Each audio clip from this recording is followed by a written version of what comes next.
We are back with Chris Bumstead's diet. Chris is a pretty cool guy. He's like the OG guy who is really good, but also just like a laid back, polite guy. And I think he's really authentic for that. But have you noticed, you see all these guys popping up who are trying to be clones of him, and they're saying like nice things just for the sake of sounding nice. Like, oh guys, you don't have to be nervous, you can go to the gym. It's like, okay.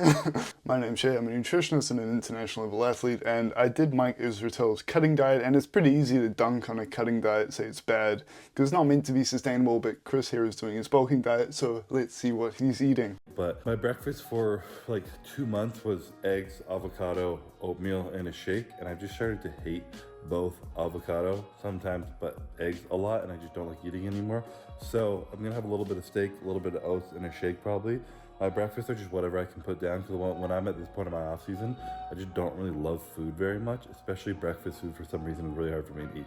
I can eat bacon and French toast and pancakes and shit all the time, but super chill. So I'm making breakfast. Today I got 2 pieces of filet mignon in here, meat and bougie, normally Poppy, the only one who eats this good in this house. But I got some filet on some grass-fed butter, and then I got 100 grams of oats right here. This is probably like 100 to 120 grams of steak. I haven't actually weighed it out yet, but I don't like having too much red meat in a day. So I'm gonna have a half meal of this plus a protein shake, and then I'm gonna have 100 grams of oatmeal with some fruit maybe, but almond butter for sure, and I'll show you the final product. Is protein shake, dark chocolate, Solar Go flavor. Yeah, I've said before, don't really waste your money on the isolate proteins. I don't really see why it's worth it if you're just cutting out like a couple grams of carbs, but you're paying double the price, but you're putting it with a meal which has carbs anyway. It's a little bit pointless, but I did get a comment saying a lot of people feel a little bit better as far as gastric stress if they have the isolate, so I guess that's fair enough if that's the case. But either way, he's sponsored, he's getting it for free, so yeah. Breakfast. I already took a bite of the steak because I was hungry, and I'm really bad at making stuff look aesthetic, not what I do. But I got 130 grams of filet, what that ended up being, 100 grams of oats, and like 30 grams of almond butter, banana, and then I add blueberries into the oats. So first meal here, honestly pretty decent. He is trying to bulk here. He did say it is tough for him to eat certain things in the morning. I wonder if that steak is helping, because steak, although it is very mineral dense, is very satiating, so that might be hard to choke down first thing in the morning. The bowl of oatmeal here is actually really good. If you are new to this channel, I talk a lot about managing inflammation, trying to be the best cognitively and just feeling the best. Not everyone is trying to drastically change their body composition, so people just want a diet that makes them feel good and supports their training. So basically, anti-inflammatories, like vitamin E, you're getting here in the almond butter. Also, almond butter is really calorie dense. It has additional flavonoids which will help inflammation even more, which will help you feel your absolute best. I use peanut butter a lot if I am intentionally trying to gain weight. It doesn't cost too much and it's really high calorie dense, additionally more anti-inflammatories most of the time. The blueberries, which to my understanding is throwing on top there, frozen blueberries, also very good. The blueberries are probably the best anti-inflammatory fruit on the planet. Additionally, when you freeze them, a lot of those anti-inflammatory flavonoids, they leach out into the rest of the flesh, making them a bit more bioavailable, so fantastic choice there. I could comment on like the butter and the saturated fat of the steak, but I don't know what his blood lipids are doing, and you know, if they're in good range, a little bit of saturated fat I'm really not too worried about. Made it into the office and it is now about 12:30, 12:28, but it's yellow Japanese sweet potato. I don't know what type of sweet potato that is, some type of sweet potato. It's like 250 grams of that after being cooked.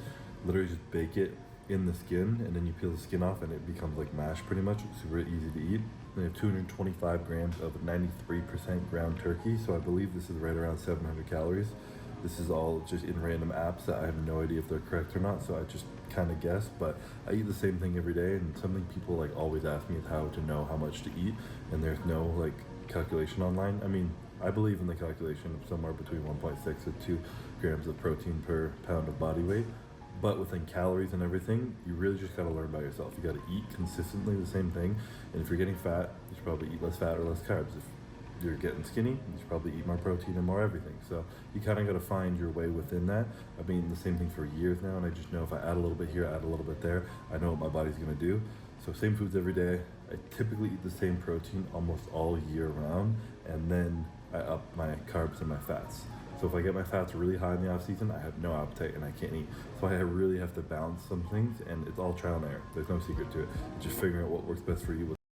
Yeah, he's got actually a pretty well nuanced view there. But basically, a few notes there. Chronometer, if you are looking for a diet app that is a bit more accurate, I'd go there. It's free, easy to use. And he also said you got to adjust personally and really find the balance as far as your calories go and how your weight's going to fluctuate. Because people do say, you know, it's just calories in, calories out, which is true, but the calories out is very, very complicated and varies heavily between person to person. Like if I put my details in, it's like almost 1,000 calories below what I'm actually eating to stay at baseline. So yeah, there's a lot of truth to that as well. It's interesting that he says that the high fat intake is making it hard for him to eat a lot. Personally, I love bulking on high fat. If you follow like an infant fits your macros, the fats are always too low such that your hormones are going to be crashed, which isn't an issue if you're injecting synthetic hormones, but for anyone else, right? There's all the protein intake here. Did he say 2.0 grams per pound? That's a lot. Like 2.0 is probably what most athletes should strive for, like 1.8 to 2.0, but kilograms, not pounds. So pounds is like 2.2 times more. Of course, when you have more muscle and when you are growing at a faster rate, like he will be because he's on gear, then you do need more protein, you know. Say what you want about gear, but I'm just saying you will need more.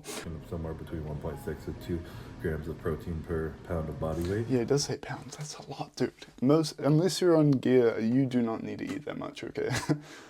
It's way more than the literature would suggest, but as I said, exception for him, right? Yeah, so onto his actual food choices here, by the way, which is kind of what we're here for.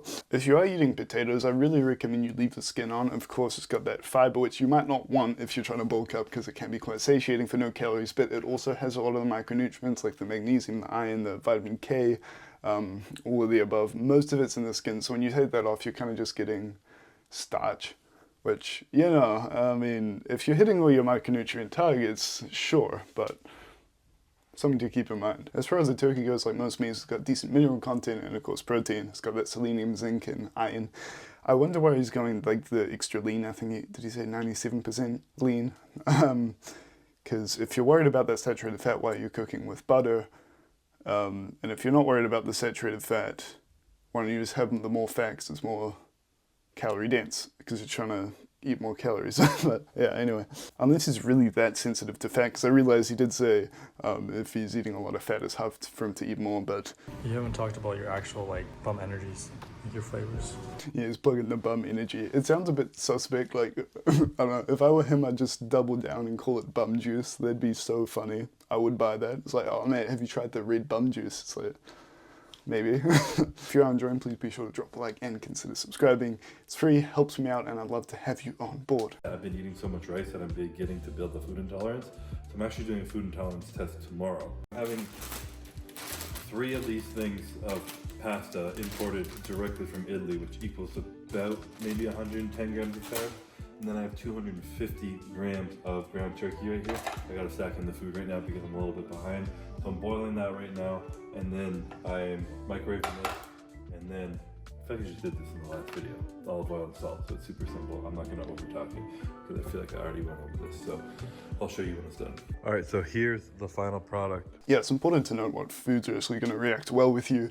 Like, it's easy to say rice is more nutrient dense than, say, pasta, but you know, if you feel terrible after eating rice, then don't eat the rice. Like, I did this whole thing with cacao powder. Like, it's got a lot of flavonoids to help manage inflammation, but after eating high doses of it, I felt terrible. So it's like, no, just pick something else. He's picked out olive oil, which I think is the best cooking oil as well. I wonder why he's not adding like an additional sauce to this. I don't know what he's trying to avoid here. He is trying to bulk up, so a sauce would help lubricate it a little bit more, and you know, maybe even if not just for the calories, just for that, because it's pretty hard to choke down a bowl of pasta and dry turkey. So that could help him out, but I guess you could even add just more olive oil to lubricate it, but olive oil is pretty much just fat, so it's very calorie dense as well. Bulking hack, because yeah, I don't really think there's any downsides to having too much olive oil unless you're worried about gaining a stupid amount of weight, but you know, maybe that's what you're after, so. For this meal, I didn't realize how big it was. It's 1,336 calories. It's a pretty hefty meal. Yeah, there's the olive oil coming in. Sometimes my day is just too busy to get, I mean, I definitely can't get 6 meals in, but even getting 5 in sometimes is a little bit hectic, so if I jam.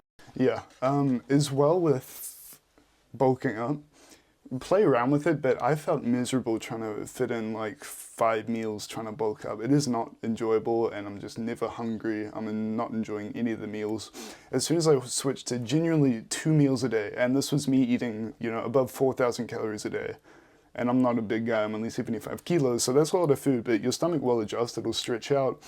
And then temporarily, I should say, and then it makes it a lot easier to stomach these meals. Additionally, when the mealtime rolls around and you're actually hungry, you enjoy most of the food. Again, it's up to you. If you enjoy eating throughout the day and that's the easiest way for you to bulk, fair enough, but it's worth considering the other way. Because there's a big narrative as far as bodybuilding goes, as far as eating a lot of meals like just every day, which is a little bit problematic, but it's overlooked the fact that your body can absorb like a stupid amount of protein in one single meal. There's kind of the narrative as well. It's like, oh, you can only absorb like, I don't know, 50 grams per meal, so you got to eat a lot of 50-gram meals. It's like, no, if you have a massive meal, your amino acids in your blood will stay high for an extended period of time, whereas if it's just a low meal, it'll come up, it'll come down a bit earlier. So lots of meals are fine if you enjoy that. Fewer meals are fine if you enjoy that, but you know, it's worth trying both to see what fits for you. But Courtney ordered these. We have salmon sometimes at night, but Courtney ordered these different, I don't know where the fuck they're from, wild sockeye Alaskan salmon burgers. And so we got that, 2 of those, which is like 10 ounces, half an avocado, a tablespoon of olive oil, 220 grams of rice, and then some arugula. Yeah, this is probably the meal in the whole video that I would endorse the most. Aside from liver, I'd say salmon's probably the most micronutrient dense meat, and it's got some really hard to get nutrients like, you know, your omega-3s, your vitamin D. Omega-3s are really potent nowadays because people eat too many omega-6s, and an imbalance can be pro-inflammatory, so get your omega-3s in. Vitamin D, a lot of people are deficient in it. A lot of people supplement for that reason, but particularly for people who are very much so into the gym, you're training indoors all the time, and if your work or your university is also indoors, you're not really seeing much sun. So avocado's got those sweet unsaturated fats and also a healthy dose of vitamin E, which is another harder to get nutrient, also anti-inflammatory, so pretty potent for anti-inflammatories, this whole meal. Protecting your body from inflammation, you're hunting down all these free radicals which will damage cells. It doesn't really help for anything. It can be pretty much toxic to anything, including neurons, so countering this inflammation is, you know, I love it, dude. I love it. And lastly, Chris has his last meal of the day here. Pretty good choice. Yeah, overall really good choices. I've explained that throughout the video, so there's not too much to sum up here, but great choices, nutrient dense, anti-inflammatory potential dense as well. I've got his macros that he's pulled up on screen here. Again, if you're trying to bulk up and you're having a hard time, give high-fat bulking a try, because you really don't need a crazy amount of carbs. Your glycogen stores are going to stay pretty full just because you're eating so much anyway. Unless you're like training for endurance, where you will need a higher carb target. But for regular gym training, it doesn't burn up as many carbs as other sports might. So try high-fat. It's going to be a little bit easier. The volume of total food is going to be lower just because fat's a little bit more calorically dense. But yeah, good food choices. Overall, pretty solid video. I'm pleasantly surprised. Most of these bodybuilders, to be honest, don't really know what they're talking about, but Chris has got it all going on, so fair play to him. Anyway, that's been me. If you enjoyed this video, there's some more there. I'll see you next time.